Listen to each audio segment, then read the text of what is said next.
салому алайкум тамошобинони муҳтарам. Нашри навбатии барнома иттилоъоти ахбор ва телевизиони Тоҷикистон мустақиман манзури шумо мегардонем. Дар студия Оишаи Саттор. дар ҳамаи шаҳру ноҳияҳои мамлакат имрӯзҳо тадбирҳои ободонию бунёдкорӣ ба истиқболи ҷашни истиқлолияти давлатии ҷумҳурии Тоҷикистон вусъат дорад.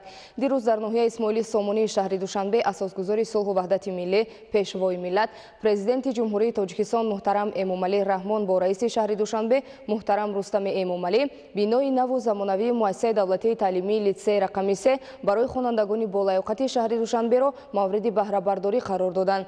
иншооти мазкур дар арафаи таҷлили 28 солагии истиқлолияти давлатии ҷумҳурии Тоҷикистон ва оғози соли нави хониши 2019-2020 тӯҳфаи арзандаи пешвои миллат ба хонандагону омӯзгорони ин муассисаи таълимӣ гардид. гузориши хабарнигорони мо.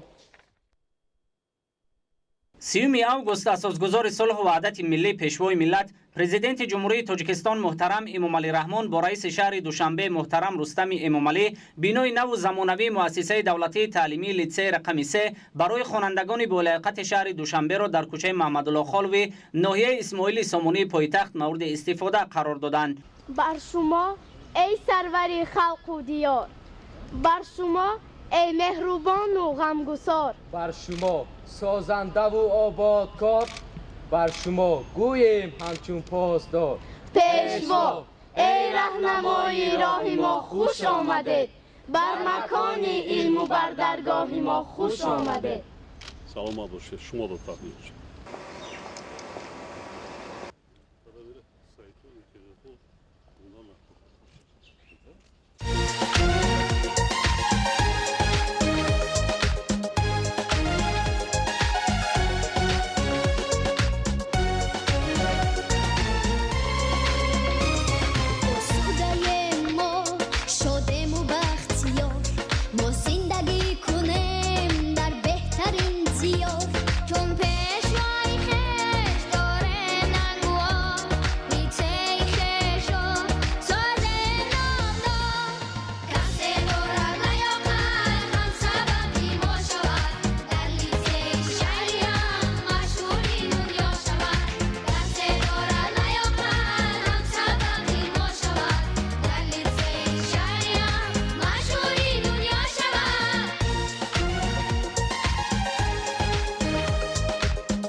بر مقصدش رسد آن را که کوشش است اینجا تمامی چیز از بحر خوانش است اینجای اعتبار بر علم و دانش است کسی دارد نیاقل هم سببی ما شود در لیسه شهری هم مشهوری دنیا شود کسی دارد نیاقل هم سببی ما شود در لیسه شهری هم مشهوری دنیا شود چون پیشوای خش داره نگوار لیسه خش را ساز نام دار چون پیشوای خش داره نگوار لیسه خش را ساز نام دار کسی دارد نیاقل هم سببی ما شود در لیسه شهری هم مشهوری دنیا شود کسی دارد نیاقل هم سببی ما شود در لیسه شهری هم مشهوری دنیا شود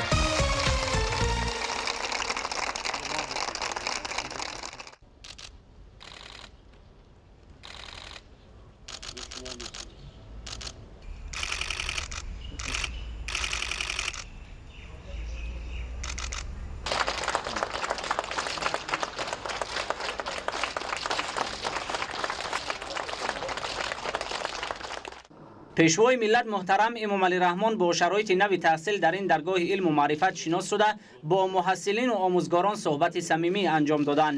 خوش آمدید محترم پیشوای معظم ملت. محترم پیشوای ملت، من و همسبقانم امروز به نهایت شاد و مسرورم که با دستگیری شما در پایتخت عزیزمان لیسه رقمی 3 برای خوانندگان بالایقت شهر دوشنبه تأسیس یافته.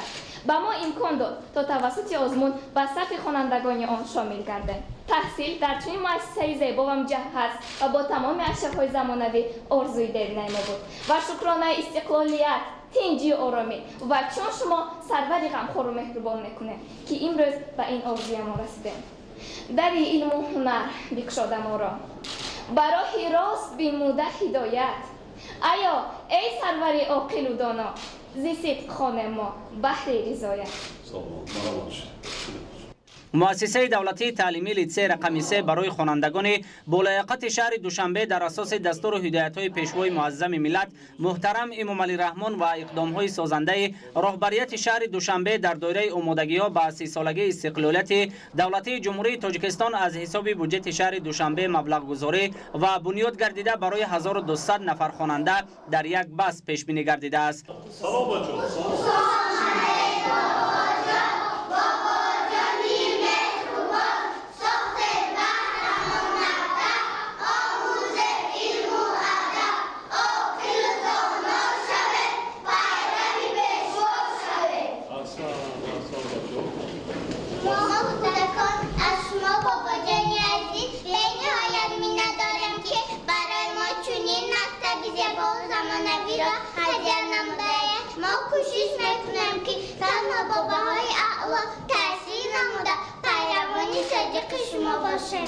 انشاءات نو در زمینه گیمناز رقم 53 به نام محبت محمود و بنیاد کرده شده دارای 65 صنفخانه و اتاقهای دیگری یاری رسان می باشد. مؤسسه دولتی تعلیمی لیسه رقم 3 برای خوانندگان بالایاقت شهر دوشنبه از جانب اساسگزار صلح و وحدت ملی پیشوای ملت پرزیدنت جمهوری تاجیکستان محترم امام علی رحمان و رئیس شهر دوشنبه رستم امام علی تأسیس یافته برای براه ماندن جراین تعلیم و تربیه در آن بینای با حشمت زمانوی بنیاد گردیده. میخواهم مینتداری خیش را و کلکتیو آموزگاران و خوانندگان لیسه را به اساسگزار صلح و وحدت ملی پیشوای ملت پرزیدنت جمهوری تاجیکستان محترم امام علی رحمان و رئیس محترم شهرمان رستم امام علی بیان نمایم.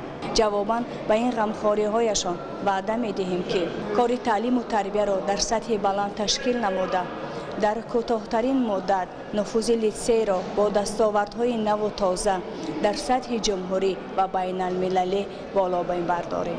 بینای مؤسسه نوی تعلیمی از 6 بینای چهارآشنه عبارت بوده در آن مؤثرترین شرایط علم آموزی برای نسل نورس و آینده ساز ملت فراهم کرده شده است. یادآور میشیم که کارهای ساختمانی این مؤسسه تعلیمی 30 می سال 2018 با اشتراک به واسطه سرور دولت محترم امام علی رحمان و رئیس شهر دوشنبه محترم رستم امام علی آغاز گردیده بود. اینک انشاءات در روزهای تجلیل از 28 سالگی استقلالیت دولتی جمهوری تاجیکستان و آغاز سال نو خونیش 2019-2020 با سطح و صفت بلند مورد بهره برداری قرار گرفت. در این انشاءات بنیاد گردیده تمام شرایط‌های زمانوی در سطح معاصر مجهز گردانده شده است. اینچنین انشاءات مذکور از 4 آشونه و تاخانه عبارت میباشد. در انشاءات صنف‌های خیمیا، بیولوژیا، متماتیکا، صنف‌های کامپیوتری موجود میباشد. باعث افتخار و سرفرازی ما آموزگاران است که امروز با تشبث به واسطه پیشوای معظم ملت محترم امام علی رحمان و شهرداری شهر دوشنبه چنین یک مؤسسه زیبا و زمانوی با بهترین طرح و عالی‌ترین شرایط‌ها ساخته به استفاده داده شد. بنیاد چنین مؤسسه‌های زیبا بازگوی آن است که دولت حکومت تاجیکستان به مسئله مکتب و معارف دقت روزافزون ظاهر می نماید و همه همین توجه ها ما آموزگاران را وادار می سازد که مسئولیت را دهچند حس نموده تمام دانش و مهارت، ملکه و استعدادمان را در پی درست تربیت نمودن نسل آینده ساز وطن به خرج دهیم. مؤسسه نوی تعلیمی دارای 4 صنفخانه لنگافانی، 2 صنفخانه کامپیوتری، صنفخانه‌های آزمایشگاه فیزیکا، کیمیا، جغرافیا، بیولوژیا، صنفخانه سرود و موسیقی، صنفخانه آمادگی دفاع حربی با دالان تیاری مشق‌های حربی، صنفخانه نقشه‌کشی تکنیکی، تعلیم مهنت، استخوانه کارکرد متاحها و تکنولوژی، استخوانه عمومی کارکرد فلز و چوب عبارت می باشد. در مؤسسه حجره های دکتر دندان و روانشناس نیز موجود است. در لیسه با مقصد تشکل نطق خوانندگان و انکشاف ذهنی و منطقی آنها اتاقهای لگپدی و اریتمتیک ذهنی تأسیس داده شده است که با تاکید مسئولین این تجربه نخستین در مؤسسه های تعلیمی همگانی مملکت می باشد. کتابخانه الکترونی مؤسسه با 25 عدد کامپیوتر و خط بلندسرعت اینترنت تامین گردیده است. صنفخانه تکنولوژی اطلاعاتی مؤسسه زمانوی تعلیمی در پایتخت مملکت شهر دوشنبه با موثرترین دستگاه‌های کاری تامین بوده در آن برای خوانندگان تمام شرایط آموزشی فراهم کرده شده است. محترم پیشوای ملت، در جهان معاصر با سرعت ترقی یابنده فعالیت و رشد ساحه معارف را به استفاده تکنولوژی‌های معاصر اطلاعاتی و کمونیکاسیونی تصور کردن امکان ناپذیر است. ما در مؤسسه تحصیل خواهیم کرد که با بهترین تکنولوژی‌های معاصر اطلاعاتی و کمونیکاسیونی تأمین است. در جواب و این غمخواری‌های شما وعده می‌دهیم که با بهای اعلی و انتظام نمونه‌ای تحصیل کرده برای رشد و نموی وطن عزیزمان سهم‌گذار باشیم. همزمان انشاءات نو دارای آشخانه با 600 جای نشست، تالار ورزشی در مساحت 542.8 متر مربع با 200 جای نشست و مجلسگاه با 450 جای نشست می باشد.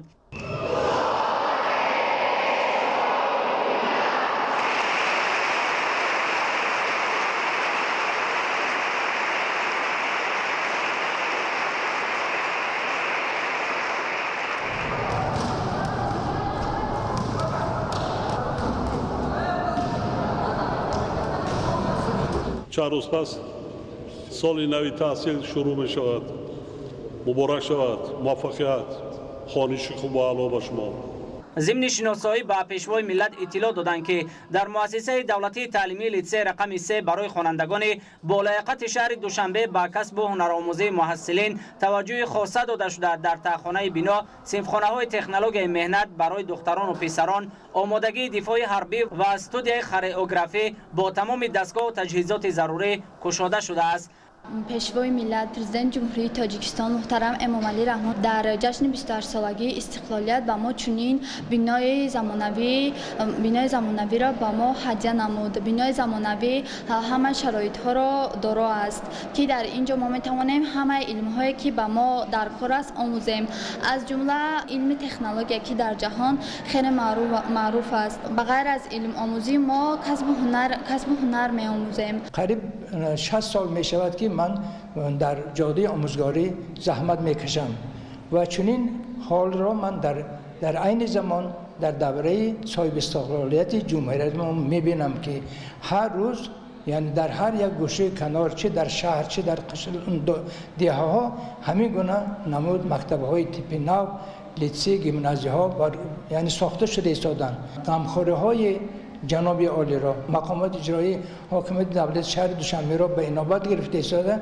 کوشش به خرج میدیم که در آینده باز به فرزندان تعلیم خوب دهیم، آنها را به راه خوب هدایت نماییم، اساسهای این را به آنها آموزانیم و کوشش نماییم که فرزندان ما در آینده باز هم از پیروی پیشوای ملت باشند. با مقصد عمومی گردانی ورزش و ترغیب طرز حیات سالم در حوله مؤسسه تعلیمی میدانچه ورزشی معاصر با پهنای 20 و درازه 40 متر ساخته شده در مجموع مساحت آن 800 متر مربع را در بر میگیرد.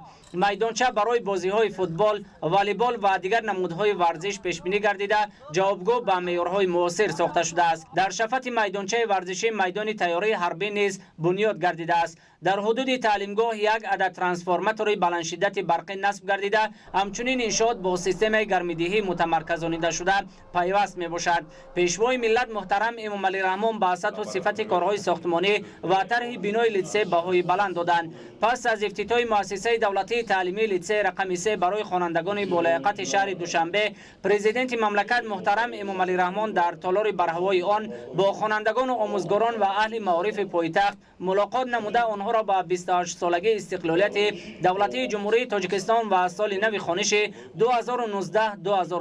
تبریک و تهنیت گفتند. سرور دولت ضمن سخنرانی خوانندگان و آموزگاران را با استفاده پرثمر شرایط معاصر علم آموزی هدایت کرده وابسته به تدبیرهای موثر دولت و حکومت جمهوری تاجیکستان در سمت بنیاد و نوسازی مؤسسه های تیپ نو در دوران صاحب استقلالی کشور با مقصد بالا برداشتن سطح و صفت علم آموزی نسل نورس و آینده ساز ملت یادآور شدند.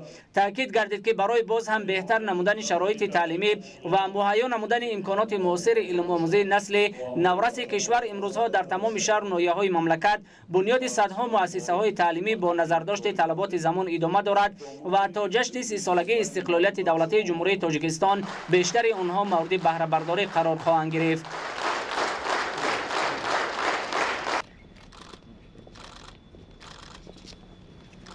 اطراف لیسه در دوره تدبیرهای آبادانی در مساحت 7552 از 9 متر مربع سبززار و چراغان کرده شده نمای انشاءات تعلیمی شبانگاه خیلی زیبا و نظرربا به نظر می رسد. به این مؤسسه همه آموزگاران و خوانندگان طریق آزمون قبول گردیدند. مؤسسه دارای تمام شرایط و امکانات معاصر می باشد.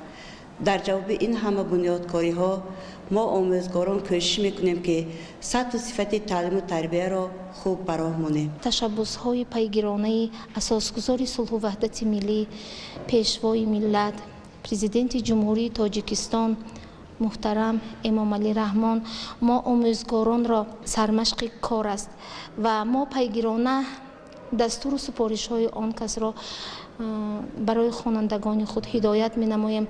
کوشش می نماییم که خوانندگان در روحیه انسان دوستی، انسان پروری، پیش از همه حرمت و احترام کلان سالان، رسیدن به قدر ارزش های ملی به مثل فرهنگ و تاریخ و تمدن تربیه نماییم. با اساسگذار صلح و وحدت ملی پرزیدنت جمهوری تاجیکستان محترم امام علی رحمان منتداری بیان میکنیم. در برابر این با رئیس شهر دوشنبه محترم رستم امام علی نیز منتداری بیان میکنیم و کوشش مینماییم که خوانندگان خود را محض در روحیه وطن دوستی و انسان پروری تربیه نماییم. افتتاح چنین یک مؤسسه تعلیمی زمانوی که دارای تمام شرایط های معاصر درس آموزی است از سیاست دوراندیشانه جناب عالی شهادت می‌دهد. من نعمت و سیاحت از نام کل خوانندگان لیسه رقم 3 برای خوانندگان بالایقت شهر دوشنبه پیشوای دلسوز و مهربان اظهار تشکر نموده به شما وعده می‌دهم که با سعی و کوشش به اندازه بهر آموزش علم و ادب کمر همت بسته نامبرداری این دولت و این ملت می‌گردیم و نام تاجیک و تاجیکستان را همچون ملتی با فرهنگ و صاحب تمدن در عرصه عالم معرفی می‌نماییم. من نورعلی و سرویناز خواننده صنف 11 مؤسسه دولتی تعلیمی لیسه رقم 3 برای خوانندگان بالایقت شهر دوشنبه می‌باشم. من منتداری خود را به اساسگذار صلح و وحدت ملی پیشوای معظم ملت می‌رسانم که برای ما چنین بارگاه معاصر تعلیمی را هدیه نمودند. ما خوانندگان جواباً به غمخواری پیشوای ملتمان وعده می‌دهیم که در این مؤسسه زیبای و زمانوی با بهای اعلی تحصیل نموده نامبرداران این ملت و این دولت گردیده تاجیکستان عزیزمان را به قله‌های بلند می‌رسانیم. من تاورعلیه ودینوزا خواننده مؤسسه دولتی لیسه رقم 3 برای خوانندگان بالایقت شهر دوشنبه می‌باشم. در عرفه سال نو تحصیل صاحب چنین بینای با شکوه و زیبای و زمانوی گردیدیم. وقتی که وارد سیمخانه های آن می شود خوشحال و بلده خاطر می گردد زیرا هر یک سیمخانه با اشیاءهای ضروری زمانوی تدریس جهازانیده شده انتظار خوانندگانند. در این مؤسسه با شکوه تمام شرایط ها فراهم آورده شده است. کتابخانه خوب و غنی از ادبیات های لازمه، میدانچه های ورزشی تابستانه و زمستانه، آشخانه برهوا، مجلسگاه های خرد و بزرگ همه در سطح خیلی عالی بنا یافتند. برای این همه غمخواری های بی‌نظیر با پیشوای ملت اظهار تشکر و منتداری خویش را بیان می‌داریم. асосгузори сулҳу ваҳдати миллӣ пешвои миллат президенти ҷумҳурии тоҷикистон муҳтарам эмомалӣ раҳмон зимни суханронӣ дар расми мавриди баҳрабардорӣ қарор додани литсеи рақами 3 барои хонандагони болаёқати шаҳри Душанбе иброз доштанд ки мақомоти иҷроияи ҳокимияти давлатии шаҳри Душанбе ба хотири татбиқи сиёсати созандаи ҳукумати мамлакат фаъолияти худро дар самти бунёду азнавсозӣ, таҷҳизониданд ва таъминоти муассисаҳои таълимӣ бо лавозимоти зарурии хониш вусъат бахшида дар 2 соли охир аз ҳисоби ҳамаи сарчашмаҳои маблағгузорӣ ба сохтмони зиёда аз 25 муассисаи таълимӣ бо зиёда аз 42 000 ҷойи нишаст иқдом карданд.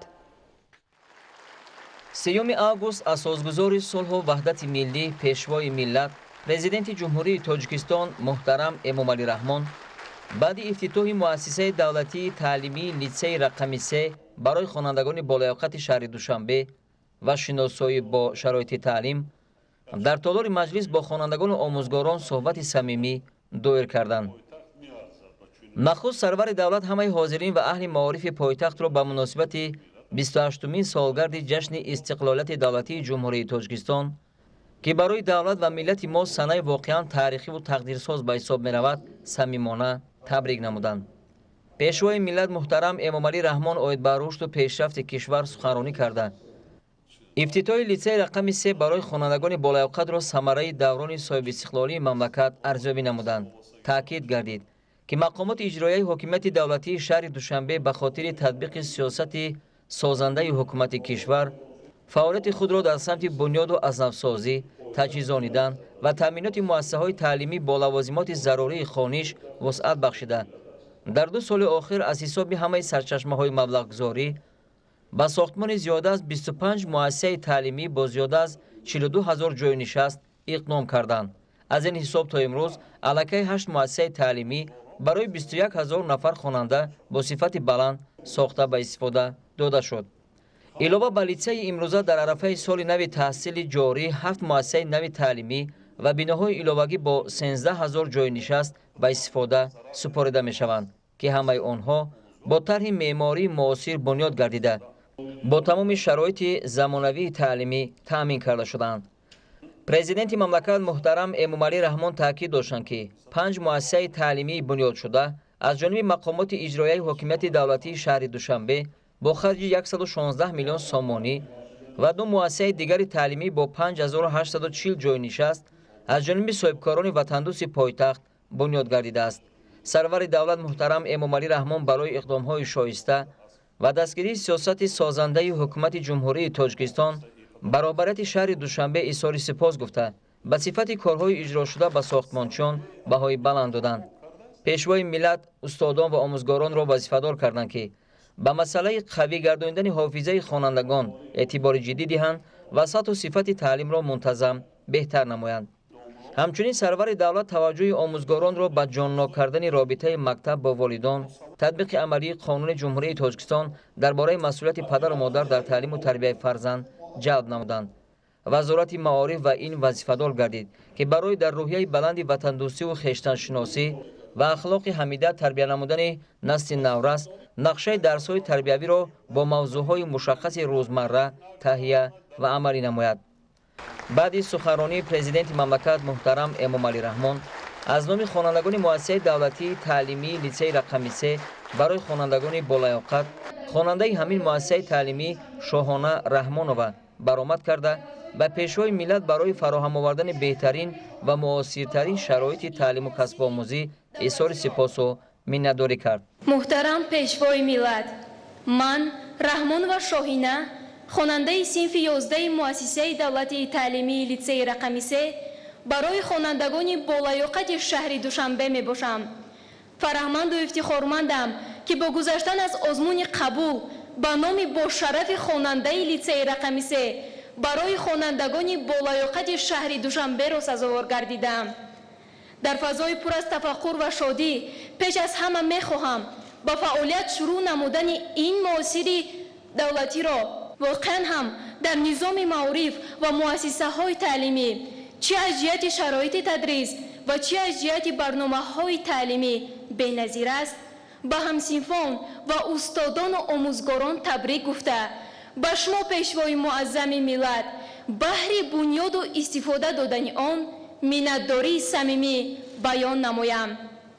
мо насли ояндасози давлату миллат ба шумо пешвои муаззами миллати ғамхору меҳрубон ваъда медиҳем ки дар ин муассисаи зебою замонавӣ бароямон мушарраф гардида бо баҳои аъло хатм намуда номбардорони ин давлату ин миллат гардида тоҷикистони азизамонро ба оламиён ҳамчун миллати бофарҳангу соҳибтамаддун муаррифӣ менамоем ва дар рушду пешрафти ватани аҷдодиамон ҳамчун пайравони содиқи шумо саҳми худро мегузорем. мекунед бунёд саддаргоҳи илм, раҳнамоӣ мекунед дар роҳи илм, беназиру бебаҳоед пешво, дар дилу дар дида ҷоед пешво. ташаккур барои таваҷҷӯҳатон. خیلی خیلی جوانان میگم که خوشبخت هستید. تشکر.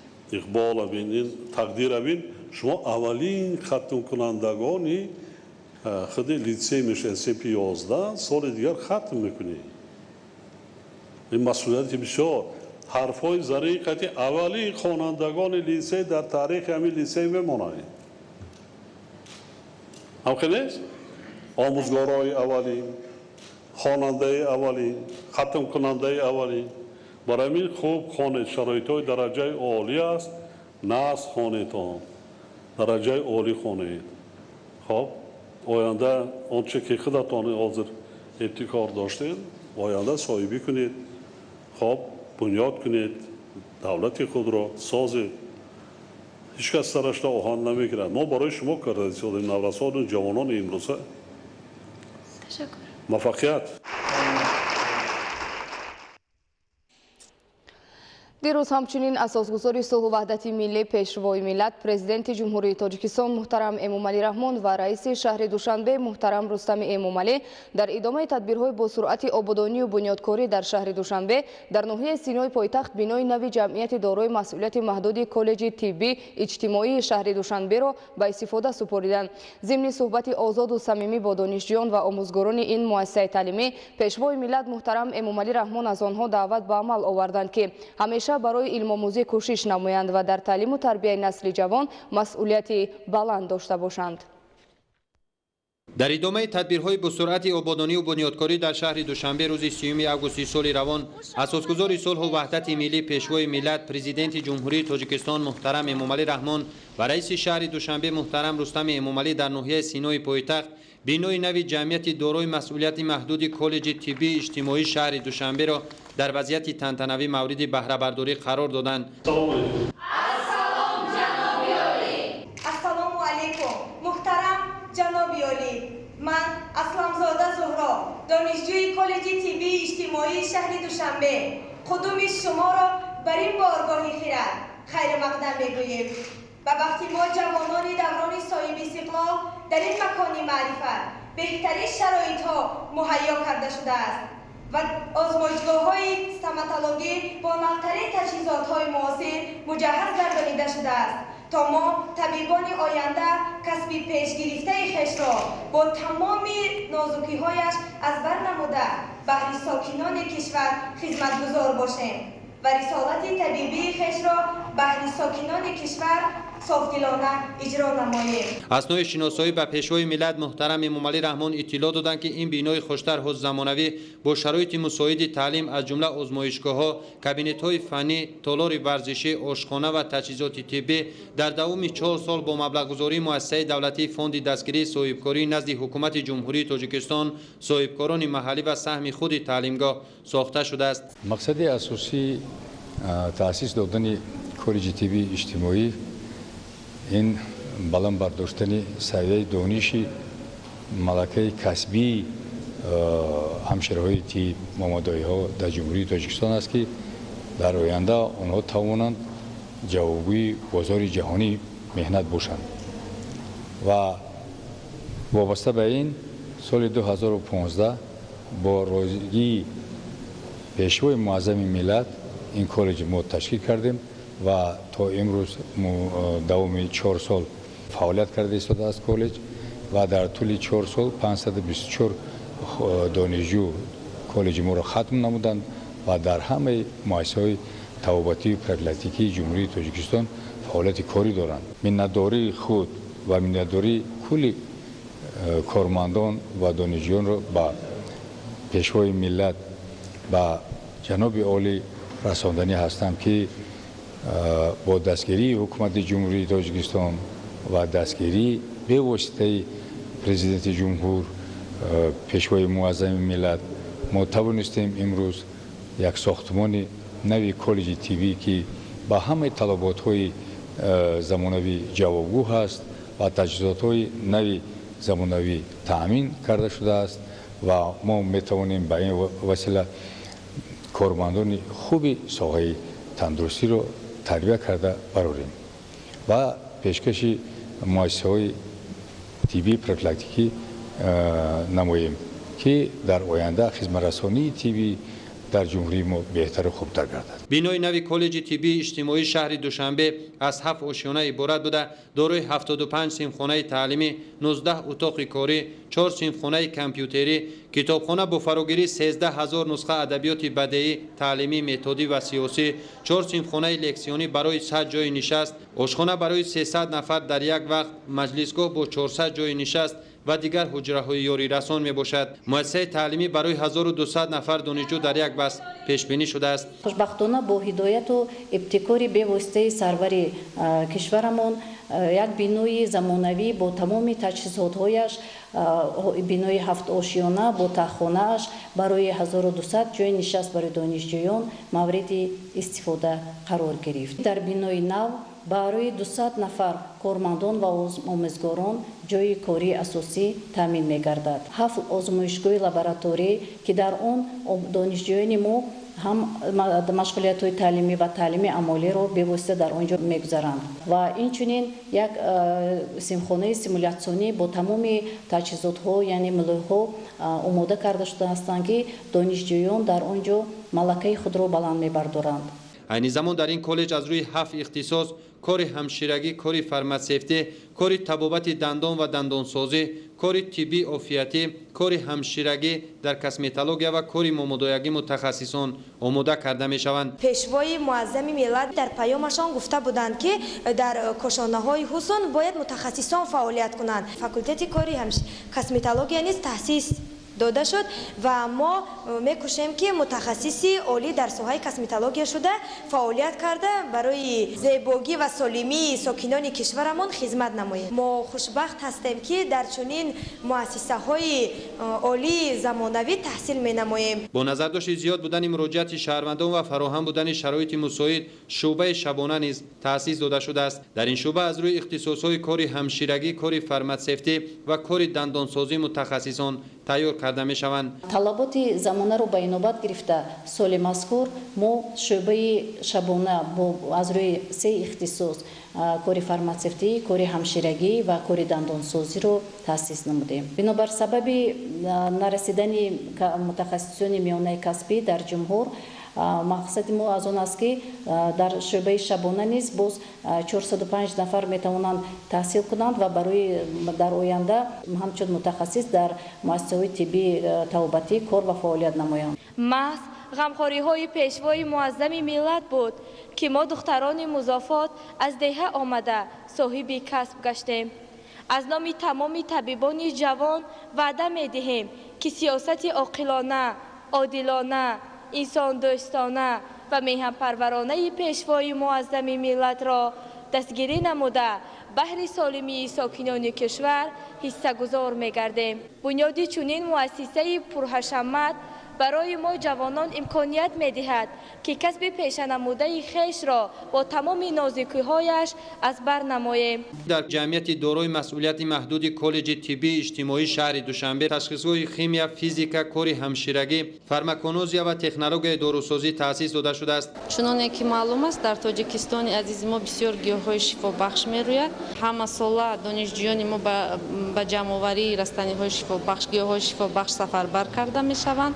هنگامی که آنها تجربه آموزی عملی می‌گذارند و این چنین یک چند نمود گیاهای شفابخش را ما در اینجا тайёр менамоем. Аз ҷумла чой каҳак, кокутӣ, пудина, меваи хуч ва дигар растаниҳоро ҷамъоварӣ ва бастабандӣ мегардонем. чуноне ки мо медонем гиёҳҳои шифобахш дар таркибашон бисёр ҳам аз алкалоидҳо, флавоноидҳо, равғанҳои эфирӣ бой мебошанд ва мо бояд кӯшиш намоем ки бисёртар аз ҳамин гиёҳҳои шифобахш истифода барем. иттилоъ дода шуд ки қаблан шумораи кормандони ин коллеҷи хусусӣ беш аз 90 нафарро ташкил медод. ҳамакнун бо фароҳам гардидани шароити мусоиди таълим шумораи кормандон ба 200 нафар расидааст. дар кафедраи педиатрия зиёда аз 10 нафар кормандони бо таҷриба фаъолият менамоянд ки онҳо инчунин докторои илм ва номзадҳои илм мебошанд. ҳама шароитҳои муосир барои гузарондани дарсҳои амалӣ бисёр хуб мебошад. таҷҳизото ки чӣ тавре ки шумо мебинед ин нав оварда шудааст ва барои гузарондан барои расондани ёрии аввалӣ барқарор намудани кори дил ва нафас, расондани ёрии аввалӣ ҳангоми афтидани ҷисмҳои бегона барои нафас, бурдани беморони вазнин дар ҷойгоҳи хоб, хизматрасонии трахеостома найчае ки ба хирной гузаронда мешавад, инчунин гузарондани зон ба меъда, гузарондани зон ба масона ва нигоҳу бин кардани носурҳои девори пешишкам ё стомаҳо мебошад. дар кафедраи мо се симхонаи дастамалҳои тиббӣ мавҷуд ҳастанд ки донишҷӯён пас аз фанҳои назариявӣ малакаҳои худашонро метавонанд ки дар он ҷо таҷриба гузаронанд. масалан дар мо ҳастанд мулоҳое ки дар тазриқҳои дохили мушакӣ, дохили варидӣ, зери пӯстӣ, дохили пӯстӣ тазриқҳоро мегузаронанд. инчунин ҳаст аз мулоҳое ки дар он ҷо қастараи занона ва мардона мегузаронанд, ҳуқна мегузоранд. инчунин мулоҳое ҳастанд ки давраи валодатро ба қайд мегиранд, эҳёгарии кӯдаконро, эҳёгарии навзодонро мегузаронанд ва дастамалҳое ҳастанд ки барои санҷидани фишори шараёнӣ ва гузарондани ҳама намуди тазриқҳо мавҷуд ҳастанд. ҳангоми фаъолияти шиносоӣ бо фаъолияти коллеҷи тиббии иҷтимоии шаҳри душанбе роҳбарияти он ба пешвои миллат президенти ҷумҳурии тоҷикистон муҳтарам эмомалӣ раҳмон изҳор намуданд ки дар марҳилаҳои оянда нақша доранд дар шафати ин бинои таълимӣ боз як бинои 6 ошёна сохта ба истифода диҳанд. тибқи лоиҳа дар 3 ошёнаи бинои нав беморхонаи нигоҳубини ҳамширагӣ ва дар ошёнаҳои болои хобгоҳ барои донишҷӯён пешбинӣ шудааст. таъкид кардан ба маврид аст ки ҷамъияти дорои масъулияти маҳдуди коллеҷи тиббии иҷтимоии шаҳри душанбе соли 2015 таъсис дода шуда то имрӯз дар бинои иҷора амал мекард. миннатдории худро ба пешвои миллат ҷаноби олӣ мерасонем ки ба мо чунин шароитҳоро муҳайё намудааст. дар ин бинои наву замонавӣ 2 озмоишгоҳи стоматологӣ бо тамоми шароитҳои муосир аз он ҷумла 5 адад дастгоҳи стоматологӣ ва 1 симулятор барои гузарондани малакаҳои амалӣ ташкил ва ба истифода дода шудааст. бо истифода аз ин дастгоҳҳои муосир мо омӯзгорон тарзи муоина ва табобати бемориҳои стоматологиро аз он ҷумла бемориҳои карис, ғайри кариси, пулпит, периодонтит ва бемориҳои парадонро ба донишҷӯён меомӯзонем. миннатдории худамонро ба пешвои муаззами миллат мерасонам ки чунин шароитҳоро ба мо муҳайё кардагӣ ҳастанд ва мо метавонем бо тамоми кору фаъолият ва дониши худамонро истифода бурда маҳорат ва дониши донишҷӯёнро баланд гардонем то ки оянда ба ҳамин халқу миллат хизмати худашонро расонанд. соли таҳсили 2017-2018 коллеҷи мазкурро аввалин маротиба 197 нафар ва соли таҳсили 2018-2019 317 нафар хатм намуда соҳиби ҳуҷҷати намунаи давлатӣ гаштанд. айни ҳол дар ҷамъияти дорои масъулияти маҳдуди коллеҷи тиббии иҷтимоии шаҳри душанбе 912 нафар донишҷӯ таҳсил менамоянд. қабули довталабон тариқи маркази миллии тестӣ назди президенти ҷумҳурии тоҷикистон ба роҳ монда шуда ҳамасола шумораи довталабони таҳсил аз шаҳру ноҳияҳои гуногуни мамлакат дар ин муассисаи таълимӣ афзоиш меёбад. 2 сол мешавад ки коллеҷи тиббиро 514 нафар донишҷӯён хатм намуда соҳиби маълумот гардида ба муассисаҳои тиббии табобатӣ ба кор рафтанд ва 30% онҳо бошад таҳсилашонро дар муассисаҳои олии касбӣ идома дода истодаанд. пешвои миллат президенти ҷумҳурии тоҷикистон муҳтарам эмомалӣ раҳмон бо донишҷӯён ва омӯзгорони ин муассисаи таълимӣ суҳбати озоду самимӣ анҷом дода даъват ба амал оварданд ки ҳамеша барои илмомӯзӣ кӯшиш намоянд ва дар таълиму тарбияи насли ҷавон масъулияти баланд дошта бошанд.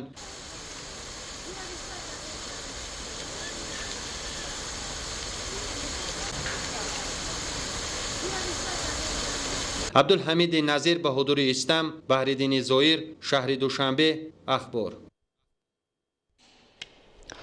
دیروز همچنین در ناحیه سینای شهر دوشنبه اساسگذاری صلح و وحدت ملی پیشوای ملت پرزیدنت جمهوری تاجیکستان محترم امامعلی رحمان با رئیس شهر دوشنبه محترم رستم امامعلی مؤسسه تحصیلات میانه عمومی رقم 96 را پس از نوسازی مورد بهره برداری قرار دادند. مورد ذکر است که در سالهای من بعد نیز بنیاد انشاءات تعلیمی و مؤسسه های نو در حدود شهر دوشنبه به نقشه گرفته شده است که مرحله به مرحله مشکلات ساحه را در سمت نارسایی جای نشست به پررگی حل خواهد کرد. روز 3 августи соли равон асосгузори сулҳу ваҳдати миллии пешвои миллат президенти ҷумҳурии тоҷикистон муҳтарам эмомалӣ раҳмон бо раиси шаҳри душанбе муҳтарам рустами эмомалӣ дар ноҳияи синои шаҳри душанбе муассисаи таҳсилоти миёнаи умумии рақами 96-ро пас аз навсозӣ мавриди баҳрабардорӣ қарор доданд.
پیشوای ملت با شرایط مؤسسه شناس شده با خوانندگان و آموزگاران از نزدیک صحبت نمودند. مکتب از 4 آشونه و تخانه عبارت بوده برای 1488 نفر خواننده در 2 بست پیش بینی گردیده است. انشاءات با صفت بلند و مطابق با طلبات زمان معاصر ساخته شده، صنفخانه ها با دستگاه و تجهیزات و عیانیت های درسی تامین گردیدند. مؤسسه تحصیلات میانه عمومی رقم 96 دارای 35 صنفخانه بوده، از کابینت های شیمی، متماتیک، فیزیک، بیولوژی و دیگر اتاق‌های درسی عبارت میباشد. جهت گزاراندن درس‌های تعلیمی مهنت و آموزاندن کسب‌های گوناگون در تعلیمگاه، صنفخانه‌های علایده مجهز فنی تشکیل کرده شده است که در اینجا مشغولیت‌های دوزندگی، قنادی و آماده‌سازی هر گونه طعام‌ها گزارانده می‌شود. همزمان یک صنفخانه علایده برای گزاراندن درس‌های کامپیوتری پیش بینی شده. در این برابر اتاق‌های علایده برای راهبران و آموزگاران تعلیمگاه بنیاد گردیده است.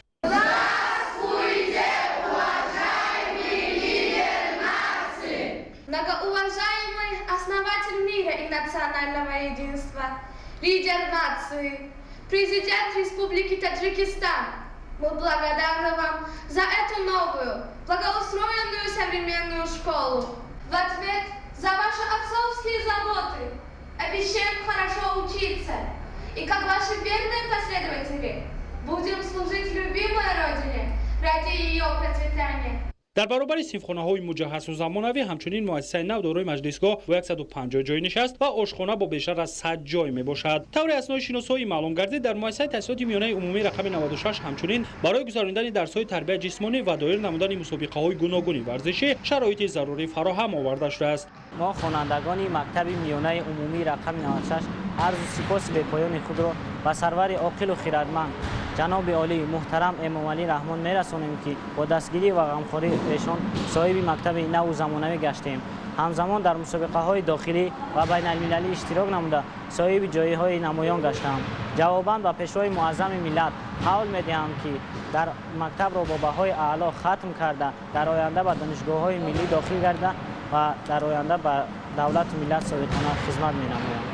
تمامی صنفخانه‌ها، راهروها، تالارها و آشخانه تعلیمگاه با دستگاه‌های گرم‌دهی تامین بوده، آن به شبکه متمرکزانیده شده گرم‌دهی پیوست گردیده است. برای انشاءات مذکور خطی علایده برق کشانیده شده، همچنین 2 عدد ترانسفورماتور علایده پراقتدار برای تامین بی‌ممانعیت نیروی برق در حدود انشاءات نصب گردیده است. اطراف تعلیمگاه با درختان آرایشی و گل و بوته‌های موسمی زیبا آرای یافته پرمیسزار کرده شده است. The founder of peace, the father of the nation, our dear president. I'm the one who is totally proud of you. I'm really glad that we have got such kind of fascinating, unbelievable and incredible president who absolutely gave his heart for the blossom of our country, not knowing any types of danger. I'm very thankful that you tried to do your best in order to build such kind of modern and international school for us. Due to this modern school, we, the young generation, will study hard and achieve something special for the future of our country and raise our flag in the international spheres. This was what I wanted to tell. At the end, I wish you luck, success and enjoyment in your entire works. Thanks a lot. قابل به تذکر است که بینای قبلی مؤسسه تعلیمی رقم 96 نویه سینا در حالت ناگوار قرار داشت و به طلبات امروز جوابگو نبود. از این راه آن پورا برطرف کرده شد. با بنیاد انشاءات نو مشکلات چندین ساله آموزگاران و خوانندگان در سمت نارسایی جای نشست و شرایط مساعد تعلیمی حل خود را یافت. اکنون آنها می توانند در صنفخانه‌های برهوا و مجهز به درس آموزی مشغول گردند. امروز واقعا هم برای شاگردان و هم استادان مؤسسه تحصیلات میانه عمومی رقم 96 باعث خوشحالی و یک رویداد فرحبخش و جالب و خاطرمان است که در روز دانش به آستانه بینایی که پر از نوسازی شده و چشمها را نور و صفا میبخشد قدم مبارک خود را میگذارند. منتداری بی‌پایان و صمیمی خویش و کل آموزگاران و طالب علمان مؤسسه مذکور را به پیشوای معظم ملت و حکومت جمهوری تاجیکستان بیان نموده، همچون شهروند جمهوری تاجیکستان آرزوی آن را دارم که در کشور صاحب استقلالم همیشه صلح پایدار باشد. در کتابخانه مؤسسه ما برای ما همه نمود شرایط‌های حاضر زمان مهیا گردیده است. از جمله کتاب‌های بدیعی ها، کتاب‌های فنی خیلی هم زیاد میباشند که ما میتوانیم از آنها وسیع استفاده بریم. همچنین تالار خوانش است که ما از آن خیلی هم خوب استفاده برده دانش خود را خیلی هم زیادتر میگردانیم. من منتداری خود را به اساسگذار صلح و وحدت ملی، پیشوای ملت، پرزیدنت جمهوری تاجیکستان محترم امامعلی رحمان میرسانم. پس از شناسایی با شرایط تعلیمی مؤسسه مذکور، پیشوای ملت پرزیدنت جمهوری تاجیکستان محترم امامعلی رحمان در نزد آموزگاران، خوانندگان و اهل معارف شهر دوشنبه سخنرانی کرده افتتاح مؤسسه نوی تعلیمی را به آنها تهنیت گفتند. پیشوای ملت همچنین از خوانندگان دعوت به عمل آوردند که با استفاده از چنین شرایط مساعد جهت آموختن علم از خودکنی زبانها و تکنولوژی نو کوشش نموده همچون نسلی سازنده به کمال رسند. تاکید گردید که در عرفه سال نو خوانش افتتاح این تعلیمگاه تحفه ارزنده حکومت جمهوری تاجیکستان به خوانندگان و آموزگاران بوده. همین گونه در سالهای من بعد نیز بنیاد انشاءات تعلیمی و مؤسسه‌های نو در حدود شهر دوشنبه به نقشه گرفته شده است که مرحله به مرحله مشکلات ساحه را در سمت نارسایی جای نشست به پراگی حل خواهد کرد. اساسگذار صلح و وحدت ملی پیشوای ملت پرزیدنت جمهوری تاجیکستان محترم امامعلی رحمان پس از افتتاح مؤسسه تحصیلات میانه عمومی رقم 96 با آموزگاران و خوانندگان این مؤسسه تعلیمی ملاقات صمیمی دایر نمودند. پیشوای ملت محترم امامعلی رحمان از جمله ذکر نمودند که سطح و صفت تعلیم و تربیت در مؤسسه های تعلیمی شهر دوشنبه نسبت به سالهای پیش با تدریج بهتر شده ایستاده است و نتیجه های داخل شوی ختم کنندگان مؤسسه های تعلیمی پایتخت به مکاتب عالی دلیل گفته‌های بالا می باشد.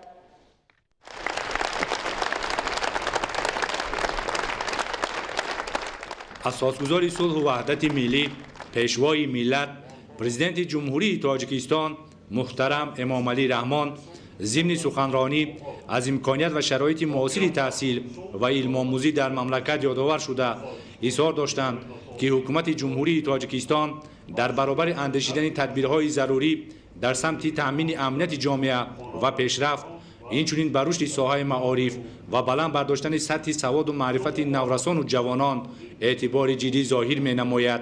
به این خاطر در دوران صاحب استقلالی در تاجیکستان تدبیرهای زیادی عملی انجام داده شده‌اند که نمونه عالی آن رشد ساحه معارف در پایتخت مملکت شهر دوشنبه می باشد.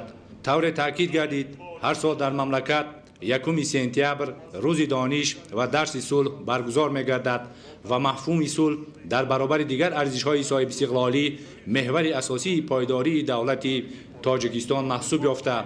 شرط اساسی ترین زندگی آسوده، خاندان آرام و پیشرفت جامعه و دولت به حساب می رود. از این خاطر رسیدن به قدر صلح و وحدت ملی وظیفه مقدس بوده.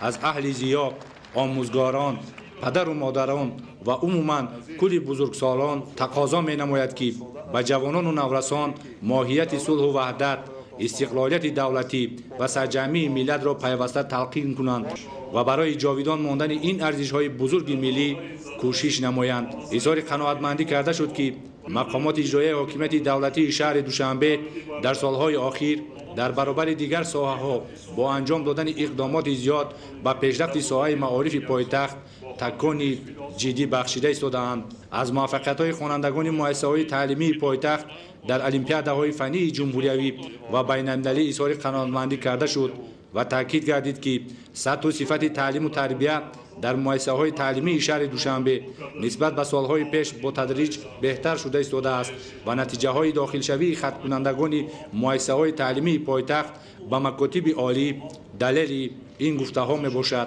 سرور دولت محترم امامعلی رحمان وزارت معارف و علم ساختارهای آن در محل و کل آموزگاران را وظیفه‌دار نمودند که در همکاری با پدر و مادران کارهای فهماندهی را جهت راهنمایی فرزندان برای انتخاب اختصاص‌های برای تاجیکستان ضروری جانب کرده. به مسئله فراگیری خوانندگان به زینه سیوم تحصیلات نیز توجه بیشتر ظاهر نمایند و با مقصد پیشگیری از حقوق ویرانکنی و قانونشکنی نابالغان و نورسان برای فرا گرفتن خوانندگان به تحصیلات علاوگی تقویت بخشیدن رابطه با عائله، همچنین در سمت رعایت حتمی قانون جمهوری تاجیکستان درباره مسئولیت پدر و مادر در تعلیم و تربیت فرزند تدبیرهای علاوگی اندیشند. همزمان برای فراگیری کودکان و نورسان با مشغولیت‌های گوناگون و تقویت دادن فعالیت مرکزهای تحصیلات علاوگی در سمت فراگیری آنها به محفل‌های آموزشی و کسب آموزی با مسئولان دستور و سپارش‌های قطعی داده شد. پرزیدنت مملکت اظهار اطمینان نمودند که با کوشش‌های یکجایه این مسئله‌ها حل و فصل گردیده فرزندان مردم تاجیک در روحیه و تندرستی تربیت می‌یابند و در آینده نامبردار و افتخاری نسل کلانسال می‌گردند.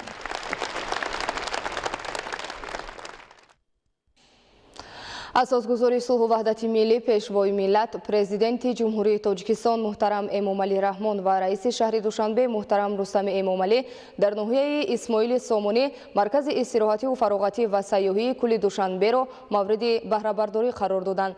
سرور دولت محترم امامعلی رحمان با تشبث رهبریت مقامات اجرایی حاکمیت دولتی شهر دوشنبه و با صاحبکاران برای دستگیری تشبث رهبریت دولت حکومت جمهوری تاجیکستان بهای ارزنده داده اقدام آنها را نمونه عبرت شایسته نامیدند.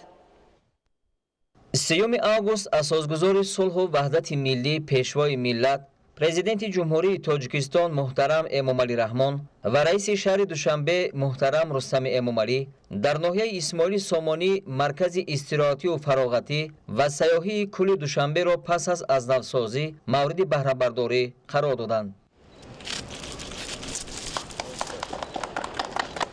بعد افتتاح مرکز پرزیدنت مملکت محترم امامعلی رحمان با شرایط استراحت در کل دوشنبه از جمله مغازه، طربخانه، حوضها، اکواپارک، باغ حیوانات، میدانچه‌های نزد ساحل کل و دیگر انشاءات فراغتی اینجا شناس شدند. گفتم به مورد است که پس از افتتاح کل دوشنبه در پایتخت شماره انشاءات فراغتی باز یک عدد زیاد گردیده. مرکز معاصر استراحتی و فراغتی پیشکش ساکنان و مهمانان شهر دوشنبه کرده شد.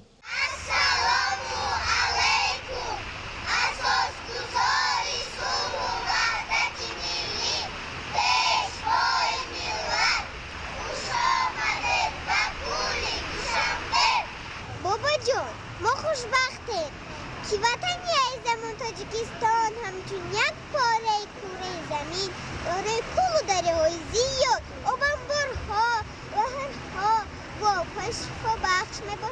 یادآور می‌شویم که برای این تدبیر از طرف پیشوای ملت محترم امامعلی رحمان هنوز 2 سال قبل اقدام پیش گرفته شده بود و آن در دایره سالهای رشد دهات، سیاحی و هنرهای مردمی دستاوردی ارزنده است.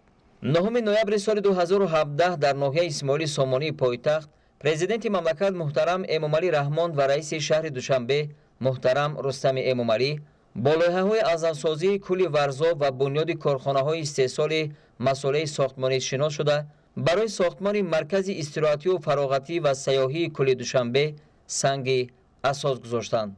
با مقصد آباد و زیبا نمودن انشاءات استراحتی و فراغتی و دیگر مرکزهای فرهنگی، اینچنین فراهم آوردن شرایط مساعد برای ساکنان و مهمانان، مقامات اجرایی حاکمیت دولتی شهر دوشنبه با صاحبکاران وطنی تصمیم گرفته بودند کل ورزاب واقع در شفت شاهراه دوشنبه خوجند چناق را در نزد ساحل دریای ورزاب از نو سازی نمایند. همان وقت به نقشه گرفته شده بود که در اطراف کل برای کودکان و نورسان و کلانسالان جایهای مخصوص دلخوشی، اکواپارک، میدانچه‌های فوتبال، والیبال و دیگر مرکزها بنیاد گردد.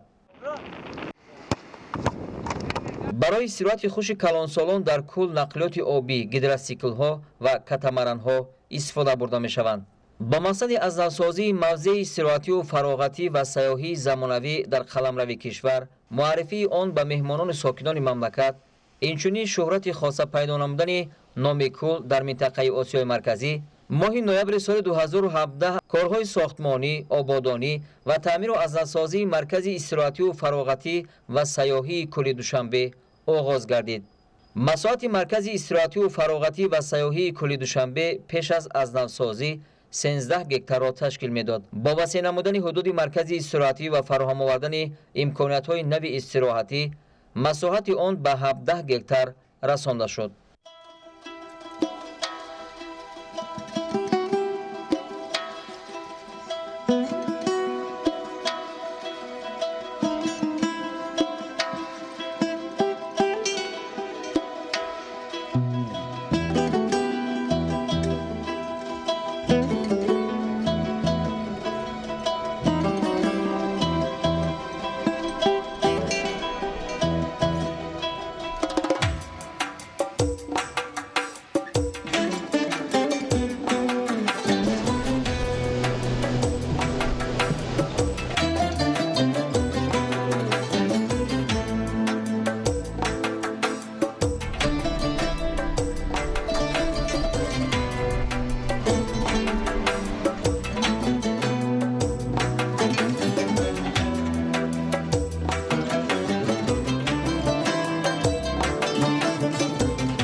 дарвозаи даромадгоҳи маркази истироҳатию фароғатӣ ва сайёҳии кӯли душанбе бо нақшу нигор ва услуби хоса ороиш дода шуда, ҳудуди он бо панҷараи ороишӣ иҳота карда шудааст. пайроҳаҳо бо тахтасангҳо рӯйпӯш карда шуда, дохил ва гирду атрофи кӯл дар майдони қариб 3 гектар сабзаю кабудизор гардидааст ва дар ҳудуди он дарахту буттаҳои хоси иқлими ҷанубу шарқӣ шинонда шудааст. марказ метавонад дар як рӯз то ба 5000 меҳмонони дохилу хориҷи кишвар хизмат расонад. воридшавӣ ба ҳудуди ин маркази фароғатӣ бо истифода аз сасмачаҳои махсуси электронӣ сурат мегирад, ки ин ба истироҳаткунандагон имконияти истифода бурдани тамоми иншооти марказро фароҳам месозад.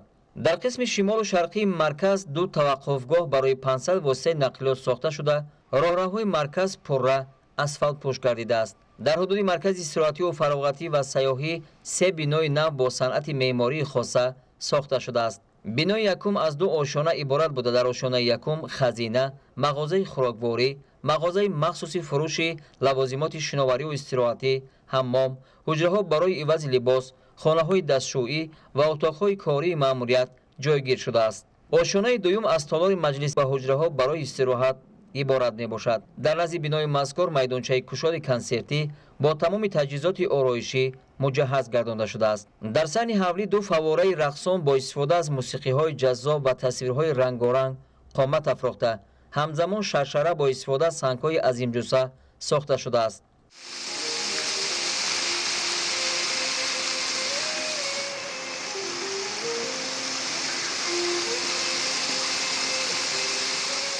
дар қисми шимолу шарқии кӯл бинои як ошона қомат афрохта, дар он тарабхона ва қаҳвахона ҷойгир аст, ки дар як вақт имконияти қабули 700 нафар меҳмонро ҳам дар дохил ва ҳам дар саҳни ҳавлӣ доро мебошад. ғайр аз ин дар ин бино ҳуҷраҳои иҷораи катамаран, флейборд ва гидросикл ҷойгир мебошад. обанбори кӯли душанбе масоҳати 6.5 гектарро дар бар гирифта, ба он оби софи равон ворид мешавад ва сифати он таҳти назорати доимӣ қарор дорад. дар қисми шимолии соҳил ҷой барои оббозӣ, ки бо тур ҷудо шудааст, дар қисми шарқӣ бошад ҷой барои истироҳату фароғати гурӯҳиву оилавӣ бо катҳои алоҳида ташкил карда шудааст, ки ҳар кадоме аз онҳо бо ҳуҷра барои ивази либос таъмин гардида, дар онҳо имконияти дастрасии мустақим ба соҳили кӯл фароҳам аст. соҳили кӯл аз қуми махсуси баҳрӣ, ки аз шимоли кишвар оварда шудааст, рӯйпӯш гардида ба саломатии инсон манфиатовар мебошад. дар баробари ин барои истироҳаткунандагон ва дӯстдорони бозиҳои обӣ трамплинҳои варзишӣ барои ҷаҳидан ба об сохта шуда, онҳо метавонанд аз катамаранҳо, флейборд ва гидросиклҳо истифода баранд. дар гирди кӯл дар масофаи 2000 метр пайроҳа барои давидан ва велосипедронӣ ташкил шуда, дар ҷои махсус таваққуфгоҳи велосипедҳо сохта шудааст. маркази истироҳатию фароғатӣ ва сайёҳии кӯли душанбе велосипедҳои дучарха ва чорчархаро барои истифодабарӣ дар ҳудуди кӯл пешкаши сокинону меҳмонон намудааст. барои нафароне ки худашон маҳорати пазандагӣ доранд ва мехоҳанд хӯрокро бо дасти худ омода созанд, дар минтақаи истироҳатии оилавӣ дар наздикии кӯл катҳо мавҷуданд, ки аз он метавонанд истифода баранд. дар қисми шимолу ғарбии маркази истироҳатию фароғатӣ ва сайёҳии кӯли душанбе боғи ҳайвонот сохта шудааст, ки дар он беш аз 50 навъи ҳайвоноти нодири оилаҳои хазандаҳо, дарандаҳо, ширхӯрҳо, паррандаҳо ва ғайра ҷойгир шудааст.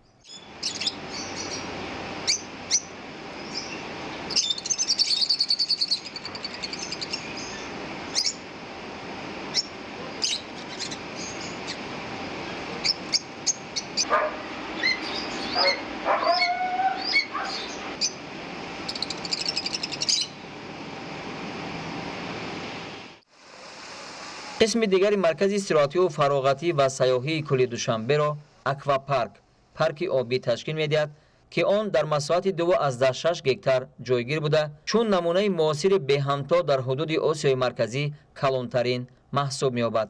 аквапарк аз 5 маҷмӯаи истироҳатӣ, ҳавзи шиноварӣ бо фаввораҳои дорои тасвирҳои гуногун барои калонсолон ва кӯдакон, майдонҳои бозиҳои шавқовар ва дигар таҷҳизоти дилхушии обӣ иборат мебошад. ҳавзҳо дорои системаи махсуси поккунии об буда, тавассути насосҳои филтркунанда вазъи санитарии об пурра таъмин мегардад. айни ҳол мо дар таххонаи қарор дорем, ки дар ин таххона зиёда аз 8 филтр мавҷуд буда, ҳар як ин филтрҳо дорои ду муҳаррикӣ мебошанд. ин филтр ва муҳаррикҳо барои тоза ва ба ҳавзои шиноварӣ таъмин кардани об истифода бурда мешавад ва аз ин филтрҳо мо метавонем ки ба тамоми ҳавзое ки дар ин ҷо мавҷуд аст бе ягон маъмуният обро сари вақт таъмин намоем ва ин филтрҳо ҳамчунин барои тоза нигоҳ кардан ва барои гигиенае ки дар ин ҳавз мавҷуд аст истифода бурда мешавад.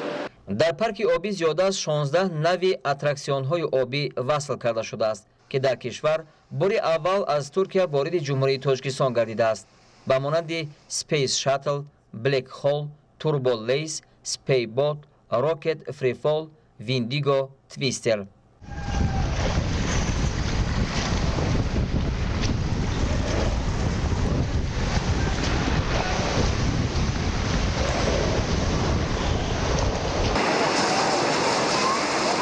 лоиҳакаши маркази суръатию фароғатӣ ва сайёҳии кӯли Душанбе ҷамъияти саҳомии пуршудаи меъморӣ ва шаҳрсозӣ мебошад.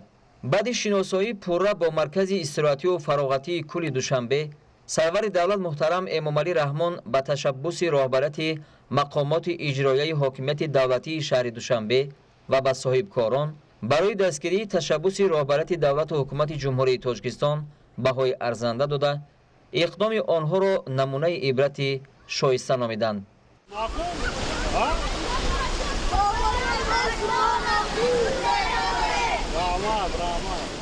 бояд гуфт ки ҳамаи иншооти муҳими соҳаи туризм ки аз ҷониби пешвои миллат муҳтарам Эмомалӣ Раҳмон барои бунёдашон тадбирандешӣ мегардад, баҳри рушди соҳаҳои туризм ва варзиши кишвар дар минтақаи туристии Варзоб аҳамияти муҳим доранд. баробари сохтмони иншооти номбаршуда боз садҳо ҷойи нави корӣ таъсис меёбад ки дар самти таъмини аҳолӣ бо кори доимӣ мусоидат менамояд. ҳамчунин иншооти мазкур бо тарҳи муосир сохта шуда сатҳи хизматрасонӣ ба сокинони мамлакат ва меҳмонони хориҷӣ беҳтар мегардад.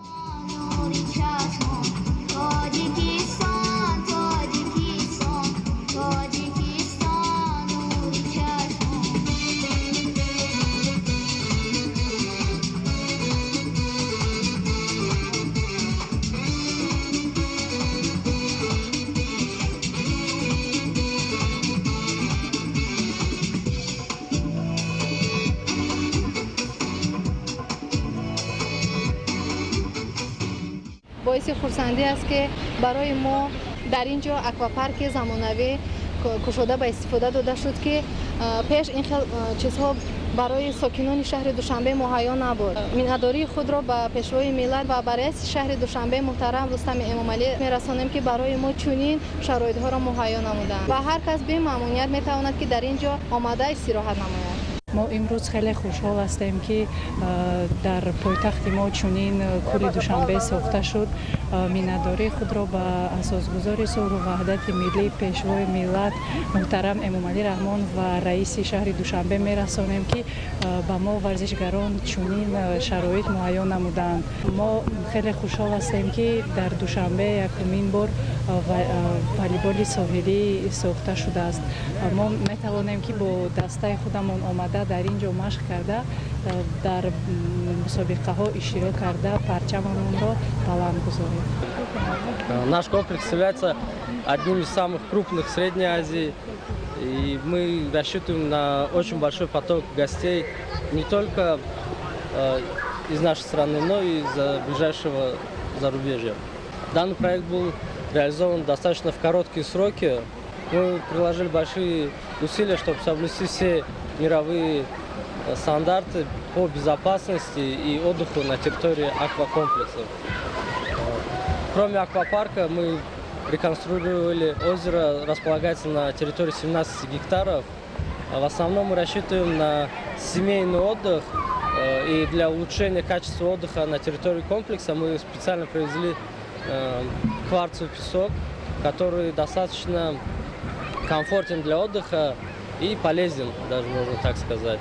Также мы на территории комплекса построили контактный зоопарк именно для того, чтобы дети, родители смогли провести полезное время, познакомиться с животными, поиграться, покормить. В то же время здесь есть другой аспект. При создании этого комплекса мы рассчитывали создать рабочие места для местного населения. При полной эксплуатации наш комплекс обеспечит порядка 100 рабочих мест. И в основном это молодые специалисты именно в сфере туризма, спорта. Также мы рассчитываем то, что наш комплекс даст большой рывок для развития туризма в нашей стране и позволит поднять уровень туризма на более высокую планку. افتخارمند و سرفراز از آن هستیم که امروز ما با شکرگزاری اساس ثبات کشور، وحدت یگانگی و استقلال کامل دولت در چنین دولتی آباد و زیبا و آسایشته عمر به سر برده شدیم. ما از امروز با تشبث پیشروی معظم ملت باز یک موضع استراحتی با بهترین امکانیت‌ها و شرایط‌های سطحی بین‌المللی شده شد که می‌تواند که این موضع سیاحی جلب سیاحان خارجی را به جمهوری باز هم زیادتر گرداند. همه آن مسائلی که وابسته به جوانان است ما افتخار از آن میکنیم که امروز به واسطه پیشروی معظم ملت زیر توجه خاصه خود قرار داده است و همه آن امکانات و همه آن آبادی که البته که برای نسل نورس است، چون که جوانان چون پیشروی معظم ملت میگن آینده ملت هستند و ما تشکر و منتداری خویش را به پیشروی معظم ملت بیان میکنیم که ما جوانان را اینقدر دستگیری میکنند به بهترین شرایط‌های زمانوی برای هم استراحت، هم تحصیل و هم کار فعالیت تمام مهیا ساختند. امروز با ما پیشوای ملت و همچنین محترم رستم امامعلی رئیس شهر برای جوانان چنین شرایط‌های زیبا را فراهم آوردند و نه تنها برای ساکنان شهر دوشنبه بلکه بسیاری سیاحانی که به دولت ما به مهمانی میآیند میتوانند که از منظره‌های زیبای ما از همین اکواپارکی که امروز گشوده شد از آنها استفاده برده در دوشنبه ما حلاوت برند از استراحت خوبی خود. استقلالیت والاترین و پرارزشترین دستاورد دولت ملت ما به حساب می‌رود. با به دست آوردن این نعمت بزرگ، نور و ضیا، مهر و وفا، آبادی و آزادی و همفکری و همزیستی در وطن محبوب ما فراهم آمد. ما نسل دوران استقلال شکرانه از آن میکنیم که چنین سرور بنیادکن و وطن دوست داریم و همیشه با کشور خود میفخریم. ما امروز کودکان خیلی خوشبختیم که کوری دوشنبه را به استفاده دادند. باعث افتخار و فرحمندی است که امروز در عرفه تجلیل با شکوه جشن 28 سالگرد استقلالیت دولتی جمهوری تاجیکستان از جانب اساسگزار صلح و وحدت ملی پیشوای ملت پرزیدنت جمهوری تاجیکستان محترم امامعلی رحمان و رئیس شهر دوشنبه پرزیدنت فدراسیون فوتبال تاجیکستان محترم رستم امامعلی یک مرکز با شکوه فرهنگی و فراغتی و سیاحی کل دوشنبه مورد استفاده قرار داده شد و خرسندی آور است که امروز نورسان و جوانان و کلانسالان در این مرکز با شکوه فرهنگی و فراغتی پیش از همه شناوری میکنند و مرکز مذکور مجهز با شرایط زمان معاصر به استفاده داده شده است. ساکنان میتوانند از موضع‌های با شکوه این دیار بازدید نمایند، مخصوصا از باغ حیوانات، از اومد آن مرکزهایی که در حدود پل دوشنبه به استفاده داده شده است بازدید میکنند و برای خود تاثیرات بسیار نیک میبردارند و امروز طور میبینیم و مشاهده میکنیم خرسندی و شادی کودکان و نورسان و جوانان حد و کنار ندارد، چون که شرایطی که امروز در این پل دوشنبه ما میبینیم تمام امکانیت فراهم آورده شده است و امروز رسالت اصلی و وظیفه اولین درجه ما نورسان و جوانان پیش از همه در حالت خوب نگاه داشتن این شرایط یعنی این پل دوشنبه و آن را به نسل‌های آینده به میراث گذاشتن است. خیلی خرسند از آن هستم که در شهر دوشنبه باز یک چنین اکواپارک زمانوی با تمام شرایط‌های زمانوی ساخته به استفاده داده شد. ما ساکنان می‌توانیم در وقت‌های خودگی خود اومده از چنین زیبایی دیدن کنیم و با مثلا یار دوستای خود اومده میتونیم بیایم استراحت کنیم. خیلی خرسندم که وطن ما روز تا روز آباد و زیبا شده ایستاده است و باید قید کنم که تاجیکستان مکانی میباشد که سیاحان در اینجا بسیار میبیایند و وقتی که سیاحان میبیایند و از این گونه زیبایی ها دیدنی میکنند البته ذکر میکنند که تاجیکستان هم یکی از دولت‌های مترقی شده ایستاده است و برای ما ساکنان فخر است که مثلا آبادکاری شده ایستاده است و ما میتوانیم در چنین شرایط‌های زمانوی زندگی کنیم و خیلی خرسند هستم. پیش از همه میnnatdori خودم رو و پیشوای معظم ملت محترم امامعلی رحمان میرسونم که برای ما جوانان، برای ما ساکنان چنین وطنی آباد و زیبا رو بنیاد کرده ایستادند و میnnatdori خویش رو باز به رستم امامعلی رئیس شهر دوشنبه میرسونم که به واسطه به جوانی خود نگاه نکرده و خیلی عاقل و دانا هستند و کوشش میکنند که پایتختمان را یکی از پایتخت‌های زیباترین دنیا گردانند و باز میnnatdori را به تمام آن شخصانی که سهم خود را گذاشتند برای بنیاد کردن این اکواپارک زمانوی میرسونم.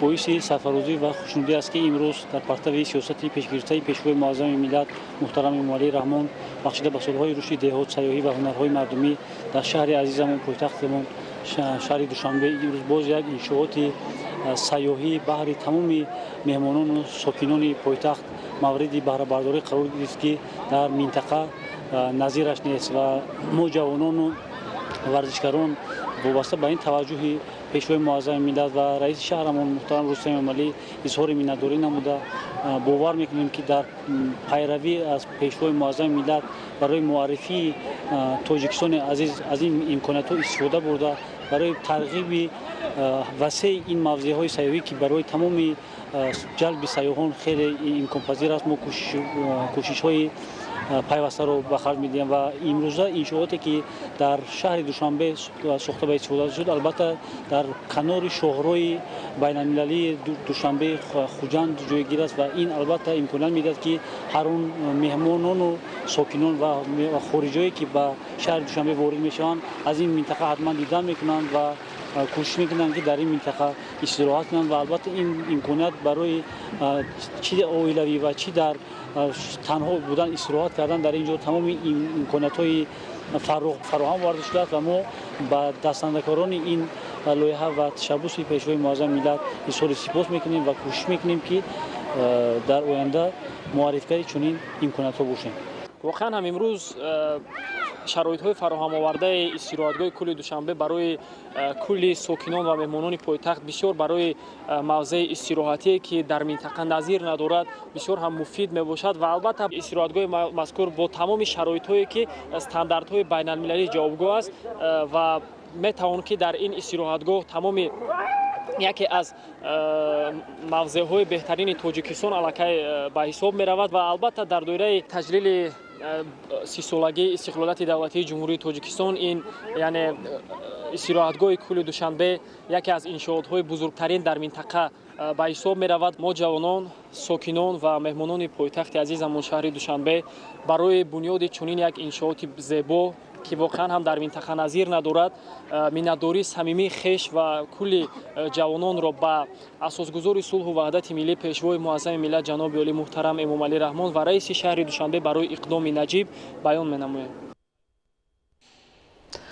در اساس دستور و هدایت‌های اساسگذاری صلح و وحدت ملی پیشوای ملت پرزیدنت جمهوری تاجیکستان محترم امامعلی رحمان در شهر و ناحیه‌های مملکت مؤسسه‌های تعلیمی معاصر بنیاد و نوسازی کرده می‌شوند. دیروز با اشتراک رئیس شهر دوشنبه محترم رستم امامعلی بینای نو و زمانوی تعلیمی در مؤسسه تحصیلات میانه عمومی رقم 11 شهر دوشنبه مورد استفاده قرار داده شد. گزارش خبرنگاران ما.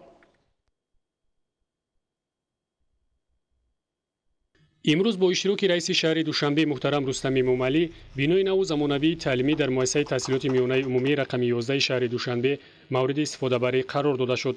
بینای نوی تعلیمی در اساس دستور و هدایت‌های اساسگذار صلح و وحدت ملی پیشوای ملت پرزیدنت جمهوری تاجیکستان محترم امامعلی رحمان از جانب صاحبکار وطنی عزت‌الله دولتوف بنیاد گردیده است. انشاءات مذکور در دایره عملی سازی مرحله دوم لایحه بنیاد این مؤسسه تعلیمی ساخته شده بینای ایلوگی اون 14 آگوست سال 2018 با اشتراک رئیس شهر دوشنبه مورد بهره برداری قرار گرفته بود. ضمن شناسایی با شرایط تعلیم و تدریس در بینای نو زمانوی رئیس شهر دوشنبه به صفت کارهای انجام داده شده بهای بلند داده به صاحبکار برای چنین اقدامات نیک ارزی سپاس کردند.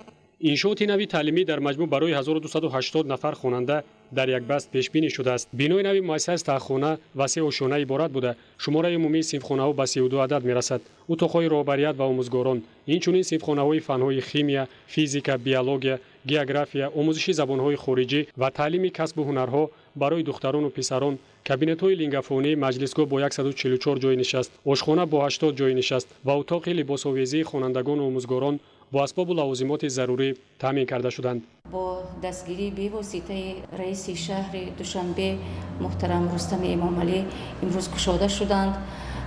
ما بسیار هم خوشنود از آن هستیم که صاحب بسیار هم یک بینای نو زمانوی که از 4 آشیانه عبارت است صاحب این بینای نو زمانوی گشتیم. به نهایت خوشنودیم که امروز از طرف صاحب کار عزت‌الله دولتов یک کار خیری به سامان رسانیده شد.